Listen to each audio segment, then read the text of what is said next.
যদি আপনার বাড়িতে কোনো ব্যক্তি অসুস্থ অবস্থায় আছে, অনেক দিন দেখাচ্ছে রোগ ভালো হচ্ছে না, এটা খেলে যে রোগ ভালো হবে তা নয়, কিন্তু একটা কাজ হবে, দীর্ঘদিনের রোগের অনেক কষ্টের উপশম পাবেন যদি বাতাসা প্রসাদটা জয় গোপীনাথ বলে তুলসী পাতা দিয়ে তার মুখে একবার দেওয়া যায়।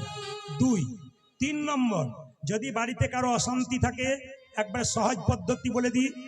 এই বাতাসাটি তুলসী মঞ্চে দিয়ে তুলসী গাছের নিচে গুঁড়ি করে ভেঙে দেবেন, দিয়ে কি করবেন মায়েরা, প্রতিদিন 1 ঘটি জল তুলসী মন্দিরে দেবেন, 4 বার পরিক্রমা করবেন। বাড়ির সবাই শান্তি ডাকতে হবে না, শান্তি আপনা আপনি আপনার বাড়ি আসবে। প্রশ্ন করবেন, প্রদীপ বাবু একটি বাতাসা হয়তো বা পেলাম, এতে সারা বছর চলবে কি করে? বুদ্ধি দিয়ে যায়। আপনি বাড়ি নিয়ে যাবেন বাতাসাটা, কালকে আপনি বিকালে হরিণ লুট দেবেন, নিয়ে 1 কেজি বাতাসা কিনে হরিণ লুট দিয়ে এই বাতাসটি তার মধ্যে ভরে দেবেন। ব্যাস, প্রতি বৃহস্পতিবার সেই বাতাসা বাচ্চাকে দেবেন, বাড়ির সবাইকে দেবেন, দেখবেন কৃষ্ণ ভক্তির উদয় হবে। লীলাটি শুরু করবার আগে আবার একবার বলতে চাই, প্রসাদ আপনারা সবাই পাবেন সন্তানের মঙ্গল, সংসারের মঙ্গলের জন্য। এই প্রসাদটির খুব দাম, এটার জন্য মানুষ শ্রীখণ্ডে যায়, কিন্তু লীলার মাধ্যমে দিয়ে যদি প্রসাদ পেয়ে যায়, এর কিন্তু অতি উত্তম ফল হয়। তাই যারা মায়েরা সন্তানের মঙ্গল চান, দিনের পর দিন মন্দিরে বসে বসে সন্তানের মঙ্গলের জন্য কাঁদেন, আজকে এই প্রসাদটা নিয়ে ভক্তি ভরে ছেলেকে দিন, দেখুন আপনার ফল ফলে কিনা। জোরে বলুন রাধে রাধে। বর্ধমান জেলা শ্রীখণ্ড গ্রামের 2 ভাই, বড় ভাইয়ের নাম মুকুন্দ সরকার, ছোট ভাইয়ের নাম নরহরি সরকার। কি বললাম মায়েরা? বড় ভাইয়ের নাম কি? মুকুন্দ সরকার, ছোট ভাইয়ের নাম কি? নরহরি সরকার। হরে কৃষ্ণ। আস্তে। বড় ভাই কবিরাজি চিকিৎসা করে, আর ছোট ভাই তার সঙ্গে কম্পাউন্ডারি করে। একদিন ছোট ভাই বড় ভাইকে বলছে, দাদা, বলে কি সেবা সঙ্গনে মহাপ্রভুকে দেখতে গেলে হয় না? দাদা তখন বললো, বোকার মতো কথা বলিস না। বলে কেন?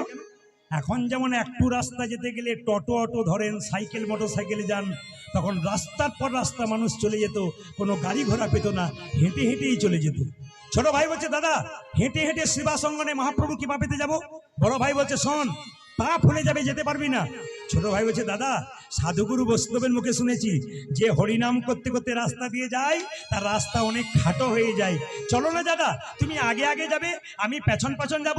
কি জন্যে? বললাম তো, মহাপ্রভুর আশীর্বাদ নেব, কৃপা নেব, মহাপ্রভুকে দেখব। 2 ভাই মিলে চললো কোথায় মা? শ্রীবাস অঙ্গনে মহাপ্রভুকে দেখবার জন্যে। জোরে বলুন। বড় ভাইয়ের নাম কি? মুকুন্দ সরকার, ছোট ভাইয়ের নাম কি? নরহরি সরকার। যাচ্ছে তালি বাজাতে বাজাতে কোথায়? শ্রীবাস অঙ্গনে। আগে যাচ্ছে মুকুন্দ, পেছনে নরহরি। কৃষ্ণ কেশব কৃষ্ণ কেশব কৃষ্ণ কেশব তাই নাম, রাম রাঘব রাম রাঘব রাম রাঘব। হরে কৃষ্ণ কৃষ্ণ কৃষ্ণ হরে হরে, হরে রাম হরে রাম, রাম রাম হরে হরে। কীর্তন শুনলে হবে না, বলে নিতে হয়। বলার সুযোগ যদি কেউ না পায়, এই জন্য বলে নিতে হয়। মুসলিম সমাজে দেখবেন নামাজ পড়ে, কোন জায়গায় পড়ে? মসজিদ যাওয়ার আগে কোনো মুসলিম ভাই রাস্তাতেই নামাজ পড়ে দেয়। জিজ্ঞেস করি, ভাই নামাজ এখানে পড়ছো কেন? বাড়িতে গেলে পড়লে হয় না? বলে নাম আজ, নাম এই মুহূর্তে, বলা তো যায় না, নিঃশ্বাসের বিশ্বাস নাই। তাই আপনারা যখন সবাই মিলে যাচ্ছে, 2 ভাই মিলে, আপনারা সবাই চলুন তালি দিতে দিতে এবং হরিনাম করতে করতে, আপনাদেরও ওদের সঙ্গে মহাপ্রভুর কৃপা হয়ে যাবে। চলুন। কৃষ্ণ কেশব কৃষ্ণ কেশব কৃষ্ণ কেশব রাম রাঘব রাম রাঘব রাম রাঘব রক্ষক। হরে হরে কৃষ্ণ হরে কৃষ্ণ কৃষ্ণ কৃষ্ণ হরে হরে, হরে রাম হরে রাম, রাম রাম হরে হরে। কৃষ্ণ কেশব কৃষ্ণ কেশব কৃষ্ণ কেশব রাম রাঘব রাম রাঘব রাম রাঘব রক্ষক। হরি বল।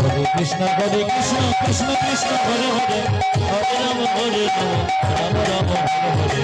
কৃষ্ণ কেশব কৃষ্ণ কেশব কৃষ্ণ কেশব হরি রাম, রাম রাঘব রাম রাঘব রাম রাঘব রক্ষক। হরি বল।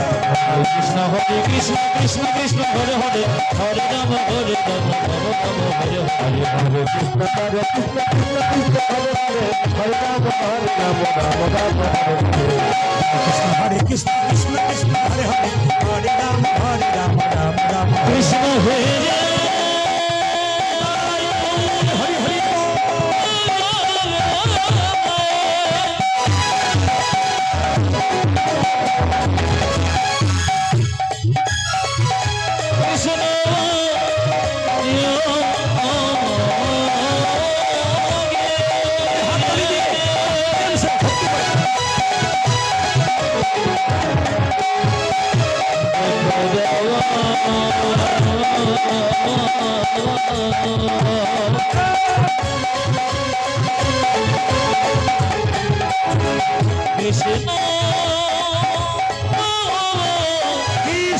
হে কৃষ্ণ হে কৃষ্ণ হে কৃষ্ণ হে কৃষ্ণ হে। যে গাছে ফল ধরে সেই গাছের ডালটা নিচের দিকে যায় না উপর দিকে যায়? জোরে বলুন। একজন বলছে উপর দিকে যায়। এই দিয়ে তাকাবেন, যে গাছে ফল ধরে সেই গাছের ডালটা নিচের দিকে না উপর দিকে? জোরে বলুন। বেশ, যারা ভক্ত হয় তাদের ভাবটি কেমন হয়? এই রকম না এই রকম? আস্তে ভক্তের ভাবটি কেমন হয়? এই রকমও হয়, এরকমও হয়। যদি হও নিচু তবে পাবে কিছু। মায়েরা, সোনার কলসি যতই দামি হোক না কেন, একজনের কাছে কিন্তু মাথা নত করতে হয়। বলুন কার কাছে? জোরে বলবেন। গ্লাসের কাছে। আপনি কয়েকশো কোটি টাকার মালিক হতে পারেন, যদি বৈষ্ণবের চরণে, ভগবানের চরণে মাথা নিচু না করতে পারেন, আপনার টাকা পয়সার কোনো দাম থাকবে না। মায়েরা, ভগবান একটা কথাতেই সব জবাব দিয়ে দিয়েছে। সব একটা কথাতে। পৃথিবীতে 750 কোটি মানুষের বাস, ভাষা হলো 7,000। ভগবান একটা কথাতে উত্তর দিয়ে দিলেন। ভগবানকে ভজন করতে গেলে মান মানা মদ ভক্ত। মায়েরা, মন্দিরে যাবেন, 4টে আপেল 4টে কলা নিয়ে যান। জোরে বলুন ভগবান খাই। জোরে বলুন হ্যাঁ না না খাই। তাহলে আপনারা কাল থেকে নিয়ে যাবেন না। ভগবান খায় না, ভগবান কি করে দেখে। তুমি যে 4টে আপেল 4টে কলা নিয়ে গেলে, প্রেমের ভাবে নিয়ে গেলে না অহংকারের ভাবে নিয়ে গেলে? অহংকারটাকে ফেলে দেয় আর প্রেমটুকু গ্রহণ করে। মুকুন্দ নরহরি যখন দুজন চুপচাপ দাঁড়িয়ে আছে, ভক্ত যদি কাইমনে কোনো বাঞ্ছা করে, ভগবানের সাধ্য নাই সেই বাঞ্ছা নাই পুরে। মহাপ্রভু শিবাসকে বলল, শিবাস, দু ভাই আমাকে দেখবার জন্য এসেছে। ভক্ত যদি বারবার আমার দেখার ইচ্ছা করে, আমি কি ভক্তকে না দেখা দিয়ে থাকতে পারি? ও শিবাস, চলো চলো, সুরধ্বনি তীর দিয়ে একবার আমরা চলে যাই নাম করতে করতে, ওরা দু ভাই আমাদের দর্শন করুক। মায়েরা, মনে মনে যদি সত্যি ভগবানকে পাবো বলেন, ভগবানকে পাবেন। মুকুন্দ সরকার নরহরি চুপচাপ বসে বসে ভাবছে, কখন প্রভু বেরিয়ে আসে একবার দেখবো। মহাপ্রভু ভক্তের ইচ্ছা পূর্ণ করবার জন্যে সুরধ্বনি তীর দিয়ে হরিনাম গাইতে গাইতে যাচ্ছে, আর দু ভাই মিলে দর্শন করছে। কি গাইছে? সুরধ্বনি তীরে তেরা মহাবিল সমাবয় বালক সঙ্গে শোধনে তেরে মহাবিলস সমবয় বালক সঙ্গে মহাবিলস সমবয় বালক তীরে তীর মহাবিল সমবয়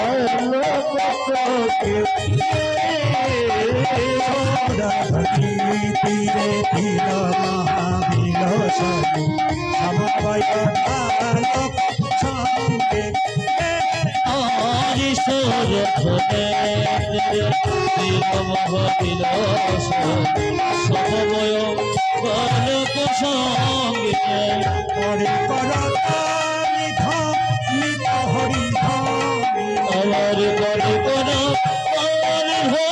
নিত হরি ধনে পরে করতালি ধ্বনি হরি ধ্বনি।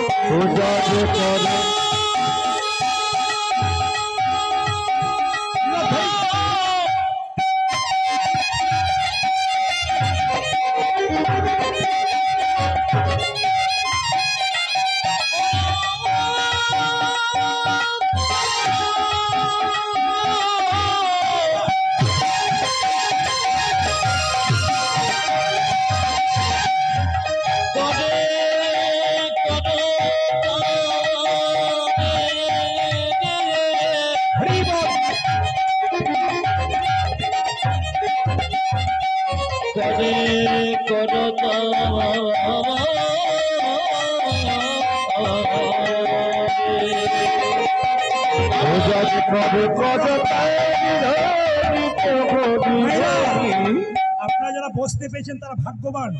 কতজন দাঁড়িয়ে আছে বলুন তো? অগণিত মানুষ জায়গার জন্য আকাল হয়ে বসে আছে, জায়গা পাচ্ছে না। আপনারা পেয়েছেন, পেয়েও কিন্তু একটা আনন্দ করে শুনতে হবে। কি মহাপ্রভু যখন নৃত্য করছে, ছোট ভাই মুকুন্দ নরহরি বলছে, দাদা ওই তো আমার গোড়া, ওই তো আমার গোড়া নাচে, ওই তো আমার গোড়া না, দেখো ওই তো আমার গোড়া নাচে, গঙ্গা বাহু তুলে, ওই তো আমার গোড়া না, ওরে ভাঙে যত বাহু তুলে, ওই তো আমার গোড়া নাচে। যার যেমন ভাব তার তেমন লাভ। ছোট ভাই বলছে, দাদা আমি দেখছি ঘোড়া নাচছে। বড় ভাই বলছে, না না আমি দেখছি কি, ওই তো গোড়াই নাচে, ওই তো গোড়ায় নাচে, ওই তো গোড়াই নাচে। দেখো ওই তো গোড়ায় একজন বলছে ওই তো গোড়া নাচে, বড় ভাই বলছে আমি দেখছি ওই তো গোড়াই নাচে, ওই তো গোড়ায় নাচে, তবে যা শ্যাম নাচে, আইরে ও গোড়াই নাচে, তবে যা শ্যাম নাচে, আইরে ও গোড়াই।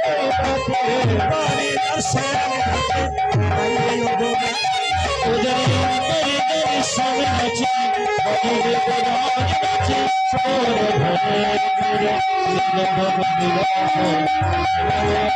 আমরা বসাই বন্ধে তীর তীর তীর মহাকেল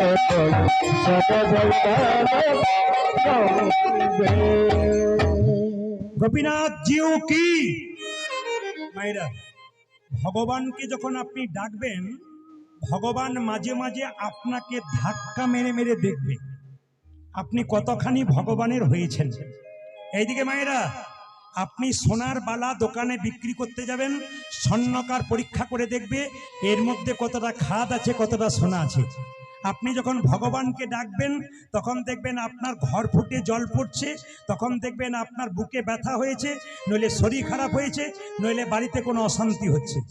অনেকে দেখবেন পাগলামি করে বলে আর ভগবানকে ডাকবো না, কিন্তু ভগবান পরীক্ষা করে দেখে এ যে আমাকে ডাকলো, একে আমি ধাক্কা মেরে দেখলাম এ কতখানি আমার, তাই দেখব। তবে মায়েরা বাবারা শুনে নিন, যারা কৃষ্ণ ভক্ত হয়েছেন তাদের জন্য বলে রাখি, হরিনাম করলে মাঝে মাঝে কষ্ট পাবেন, কিন্তু সরে যাবেন না। কষ্ট পেলেও ভগবানকে ডাকবেন কেন? আমাকে অনেকে প্রশ্ন করে, প্রদীপ বাবু কত মস্তান রাস্তা দিয়ে পেরিয়ে যাচ্ছে, বুক ফুকে ঘুরে বেড়াচ্ছে, বুক ফুলিয়ে ঘুরে বেড়াচ্ছে, এদের কোনো রোগ নাই, জ্বালা নাই, লোক ঠকাচ্ছে, মারছে, ধরছে, এদের কিছু হচ্ছে না, যারা কৃষ্ণ ভক্ত তাদের এত কষ্ট হয় কেন? আমি তাদেরকে একটা উত্তরেই শেষ, কি ভগবান মানুষের জন্মের পর দুটো করে কলসি দিয়েছে, একটা পাপের কলসি, একটা পুণ্যের কলসি। যে মস্তানি করছে, লোক ঠকাচ্ছে, ওর পাপের কলসিটা কোনো পূর্ণ হয় নাই, পূর্ণ হয়ে গেলে ভিখারির মতো রাস্তায় তাকে ঘুরে বেড়াতে হবে। আর আপনি যে কীর্তন করছেন, হরিনাম করছেন, আপনার পুণ্যের কলসিটা কোনো পূর্ণ হয় নাই, যখনই পূর্ণ হয়ে যাবে পরমানন্দ গোবিন্দের চরণ লাভ করে আনন্দময় জীবন যাপন করবে। এইবার সবাই লক্ষ্য করুন, দু ভাই দাঁড়িয়ে আছে, তাকাবেন, দু ভাই দাঁড়িয়ে আছে। শ্রীবাস বলল, প্রভু মুকুন্দ আর নরহরি দাঁড়িয়ে আছে, কি বলবো বলুন, দুজন আশীর্বাদ পাবার জন্য এসছে। শ্রীবাসকে মহাপ্রভু বলল, শোনো শ্রীবাস, বলে দাও ওদের মধ্যে যে ছোট ভাই সে আমার সঙ্গে সারা জীবন কীর্তন করবে, আমার সঙ্গে থাকবে, আর যে বড় ভাই তাকে বলে দাও সে আমার 100 জন্ম কৃপা পাবে না। ও মায়েরা, শ্রীবাস এসে বলল, তোমাদের মধ্যে ছোট ভাইকে আমি গো, কি নাম? আমার নাম নরহরি। তোমার জন্য প্রভু বলেছে তুমি সারা জীবন প্রভুর সঙ্গে থাকবে, হরিনাম করবে। বড় ভাই বলল, আমার জন্য কি বলেছে? তোমার জন্য প্রভু বলেছে তুমি 100 জন্ম কৃপা পাবে না, তুমি 100 জন্ম কৃপা পাবে না, তুমি 100 জন্ম গৌরী কৃপা পাবে না, 100 জন্ম গৌরী কৃপা পাবে না। যদি আপনাকে কথা কেউ বলে 100 জন্ম কৃপা পাবে না, মন খারাপ হয়ে যায় না? কিন্তু মুকুন্দ সরকার যখনই শুনলো শ্রীবাসের কাছ থেকে 100 জন্ম গৌর কৃপা পাবে না, তখন নাচতে শুরু করেছে, জয় গৌরী। শ্রীবাস মনে মনে ভাবছে লোকটার মাথা খারাপ হয়ে গেল, 100 জন্ম কৃপা পাবে না বলে নাচতে শুরু করেছে পাগলের মতো। শ্রীবাস জিজ্ঞেস করছে, তোমাকে যে বললো 100 জন্ম কৃপা পাবে না, তুমি গৌর গৌর বলে নাচতে শুরু করেছো, আমি হলে তো বিষ খেয়ে আত্মহত্যা করতাম। শ্রীবাস বলছে, মুকুন্দ বলছে, শোনো শোনো শ্রীবাস, প্রভু যদি বলতো কোনো জন্মে সঙ্গ পাবে না, কোন জন্মে সঙ্গ পাবে না, তাহলে না হয় আমি বিষ খেয়ে আত্মহত্যা করে দিতাম। না হলে আমি বেশি খেয়ে আত্মহত্যা করে দিত। প্রভু বলেছে 100 জন্ম কৃপা পাবো না, কৃপা পাবো না, 100 জন্ম না হয় গৌর গৌর বলে কেঁদে বেড়াবো। আমি কেঁদে বেড়াবো। যখন 100 জন্ম পেরিয়ে যাবে, পেরিয়ে যাবে 101 জন্মে প্রভুর সঙ্গ আমি এক জন্মে প্রভু সঙ্গ পাবো। 1 জন্মে প্রভুর সঙ্গ পাবো। একই জন্মে প্রভু সঙ্গ পাবো। 100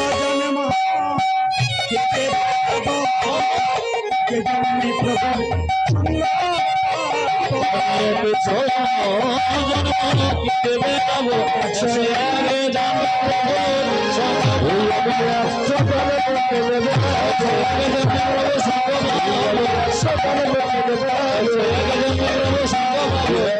1 জন্মে প্রভুর সঙ্গ পাবো। বাবা, 3 ঘন্টার কীর্তন শুনতে সে কতজনের হাঁটু ব্যথা হয়, কতজনের কোমর ব্যথা হয়, ধৈর্যচ্যুত হয়। এরা বসে বসে আজকে শিখে নিক। মুকুন্দ সরকার বলছে 100 জন্ম গৌর বলে কাঁদবো, 101 জন্মে তো কৃপা পাবো। এর থেকে কি শিখে যাচ্ছেন? শুধু কীর্তন শুনলে হবে না, শিখে যেতে হবে। কি শিখছেন? কেউ যদি ধৈর্য ধরে ভগবানকে ডাকতে পারে, নাম শুনতে পারে, তার জীবনে লাভ হয়। রামকৃষ্ণদেব বলেছেন, ধৈর্য যার ভগবান তার, ধৈর্য যার নাই ভগবান তার নাই। মায়েরা বাড়িতে সবজি কাটবেন, চঞ্চল হয়ে গেলে আঙুল কেটে যাবে। রান্না করবেন, 2 বার নুন দিয়ে ফেলবেন, বাড়ির লোকের কাছে গাল খাবেন। দাদা ভাইয়েরা যারা চঞ্চল, তাদের জীবনে কোনো উন্নতি নাই। মহাভারত কি বলল? যারা চঞ্চল তারা দুর্যোধনের লাইনের লোক, আর যারা স্থির তারা যুধিষ্ঠির মহারাজের দলের লোক। আজকে হরিবাসরে দেখতে পাচ্ছি আপনারা সকাল থেকে বসে আছেন, প্রত্যেকে কিন্তু যুধিষ্ঠির মহারাজের মানুষ। কারণ আপনারা যদি স্থির না হতে পারেন, এরকম করে কীর্তন শুনছেন, গৌর গোবিন্দের কৃপা তো আপনাদের আগে হয়ে যাবে। বাবা, ভক্ত যদি চোখের জলে কাঁদে, ভগবান সহ্য করতে পারে না। তাড়াতাড়ি শিবাসকে ডেকে বলল, শিবাস তুমি কাঁদছো কেন? প্রভু, আমার ভাইকে তুমি কৃপা করলে, আমাকে করলে না। কি দোষ করেছিলাম প্রভু? আমার ভাই তোমার সঙ্গে কীর্তন করবে, আমি অপরাধ করেছি নাকি? মহাপ্রভু শিবাসকে বলল, তোমার মাথায় হাত দিয়ে আশীর্বাদ করে জগতের সবাইকে জানিয়ে দিলাম, শোনো শিবাস, তোমরা শোনো মুকুন্দ, তোমরা 2 ভাই মিলে যদি হরিনাম করতে চলে আসো, বাড়ির সব না খেয়ে মরবে, কাল থেকে আর হরিনাম করবে না। তোমার ভাইকে আমার সঙ্গে রাখলাম, তোমাকে পাঠিয়ে দিলাম। তবে শোনো মুকুন্দ, কি বনের মধ্যে বড় বড় গাছ থাকলে যেমন ছোট ছোট গাছগুলোকে ঝড়ঝঞ্ঝা থেকে রক্ষা করে, এই সংসারে যারা বড় ভাই বড় বউ হয়, তাদের দায়িত্ব সংসারে সবচাইতে বেশি হয়। ওগো মুকুন্দ, এই দেখো শোনো, তোমার মাথায় হাত দিয়ে আশীর্বাদ করে দিলাম। তুমি আজ থেকে বাড়িতে গিয়ে যাকেই চিকিৎসা করবে, তারই রোগ ভালো হয়ে যাবে। তবে মুকুন্দ, তুমি বাড়ি ফিরে যাও, একটা গোপীনাথের মন্দির তৈরি করো, জীবের দ্বারে হরিনাম দাও, আর গরিবের চিকিৎসা করো। দেখো বাবু, কারো কাছে 1 পয়সা নিও না। আমি তোমার মাথায় হাত দিয়ে আশীর্বাদ করলাম, কাল থেকে যাকেই চিকিৎসা করবে, তারই রোগ ভালো হয়ে যাবে।